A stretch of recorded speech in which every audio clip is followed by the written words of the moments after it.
Yoshua ta asiekelia. Gibeon to pa mebeble.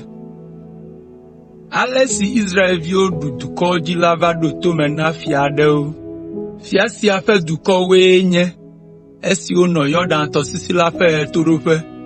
Duko si ono to pleto beoji. Esi ono dome fulang. Plesi ono jigbeme hei keke Lebanon. Duko si onye Hitito, Amorito, Canaanto, Perisito, Hivitito, ple Yebusito.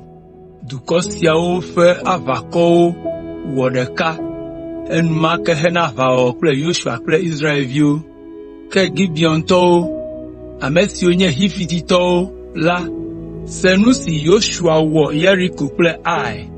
Eya ta odobe yo aflu Yoshua. Odo agba na o fete ji o ple kotoku hoho, ple wine golo vuvuo. Odo vuvuo, ple afopasi o te vuvuo gagugboto. Eye abolo si o chode asi ha fu heje fufu.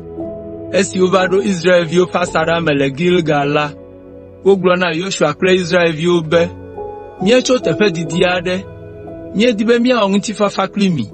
Israelvio oglo na hiti sia obe. Aleke mia o hafi anya be. Menye tefe kuyade miecho. Ne miecho kuifela. Mia tengu a onti fafaklimi o. Wodo ngube. Mia zumia fe kluvio. Yoshua biabe. Amekawe mienye. Afika miecho. Wodo na Yoshua be. Wodola ocho anyigba didi areji. Miese nucho Yehowa. Miafe maola fe musen. Ple nusi o katan owo. Le Egypte. Bakle nusi owo. Amorito fe fia. Evao. Sihon. Hesbon fia. Ple Og. Basan fia. Sino Astaroth. Eyata. Miafa mechichio. Ple miafe amo glona mi be. Mi jradona modidi arezozo. Mi Israelvio gbo. Mi acho mi afe dukona o. Ale mi azuo fe subola o. Mi abia mwiti fafa. Oda abolo sia jojui. Cho abolo po meteti ku mi jemo. Kefifiala. Abale si mi onto mi kwe enela. Efu heje fufu. Wangolo sia onye nuye yo. Kefifiala. Odo hoho hevuvu. Miafa uwo pla fopa ovuvu. Le mozozola fe didi. Blesse senta. Amejura onanudu Israelvio. Okwe abe de ka owo fe jesi ene. Le sime ome bia iho agmacho enwu. Joshua wo muti fafa fe nu babla. Ple Gibeon to. Onabe wachi agbe. Israelvio fe plola odo ngbebe. Yehowa ode nu babla laji. Nyate fe lava jegole nkeke tomegbe.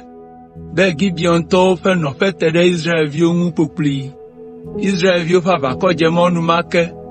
Be ya kunyala gome. Eye odo fe duo mele nkeke tompe kumegbe. O fe duo fe nkowenye. Gibeon. Kefira. Berot. Ple Kiriat. Yarim. Ke Israelvio metro dua o. Le ajogbesi Israel fe plola ode na Yehowa. Israel fe maola fe nkome lata. Israelvio do domejude o fe plola on. Le nwiti fafa fe nbabla lata. Plola odo ngube. Mie katan le Yehowa. Israel fe maola fe nkome be. Mia wonu ve vio. Ata. Mia kasi onwu hao. Elebe mia nawa no agbe. Ela bena nemie tu mia fatam lala. Yehowa ado domejude mian. Ale Gibeon to zukulvina Israelvio. Ozu nake folao. Plechidula nao. Yoshua yo Gibeon peklolao. Obia obe. Nukata mie blemi. Be mia fanyi gbale didi fe. La fiade ke. Le sime onye ele kuife. Afisiako. Le mia domero. Fifiala. Fifode ava miaji. Cho egbesi ajila. Miazu subola onami. Resia yi miafonake. Aduchinami. Hena subo do wo na mau. Gideon tɔwo ƒe kplɔlawo ɖo ŋu be, míeble mi nenema, elabena míese be Yehowa ɖo na eƒe dɔla Mose be wòaɖu anyigba blibo la dzi, eye wòatsrɔ̃ ameawo katã le anyigba la dzi. Ale míevɔ̃ mi ɖe míaƒe agbe ta, eya ta míeble mi nenema ɖo. Ke azɔ la, míele miaƒe asi me. Miwɔ nu si dze mia ŋu la kpli mí. Yosua meɖe mɔ na Israelviwo be woawu Gideontɔwo o, ke boŋ woazu nakefɔlawo kple tsidulawo na Israelviwo.